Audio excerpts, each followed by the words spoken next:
آج بھی کئی بدبخت ایسے بیویوں کو دھمکاتے، بچہ پیدا کر، بچی کب تک کریں گے؟ ارے بچہ پیدا کرنا ہے، تو بچہ ہے، تو پیدا کر. صحیح بات ہے نا بھائی، لاجیکل بات کیا ہے؟ بچہ تو ہے، تو بچہ پیدا کر. انہیں بچی انہیں بچہ پیدا کر دی. نہیں سمجھ میں آ رہی بات؟ ایسا نہیں ہے، نہ بچہ پیدا کر سکتا، نہ بچی پیدا کر سکتی. پیدا کرنے والا اللہ ہے. اب اللہ جو دیا راضی کے کو نہیں ہے. جس کے پاس نہ بچہ ہے نہ بچی، ان سے پوچھ کیا ہونا، جو دیا ٹھیک ہے بولتے. تو یہ ہے انسان کی جو ہے ضلالت، جو اس قسم کی سوچ کے رہتے. اللہ کی نعمت ہے.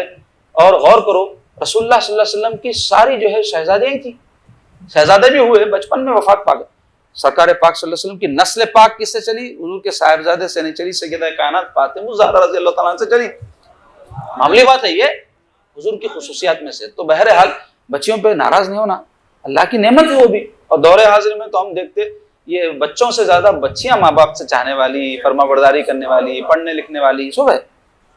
میں آپ کو یہ خالی میری جذباتی بات نہیں بول رہا، تحقیق کر لو، آپ غور کر لو، پوچھو 10 آدمیوں کو پکڑو، بھائی آپ کے بچے اور بچیوں میں آپ کے ساتھ لگاؤ، بچیوں کو زیادہ ہے یا بچوں کو؟ آپ کو نہیں، ان میں سے کس کو لگاؤ؟ تو آپ دیکھ لو، سروے کر لو، آپ 10 کا کر لو کم سے کم.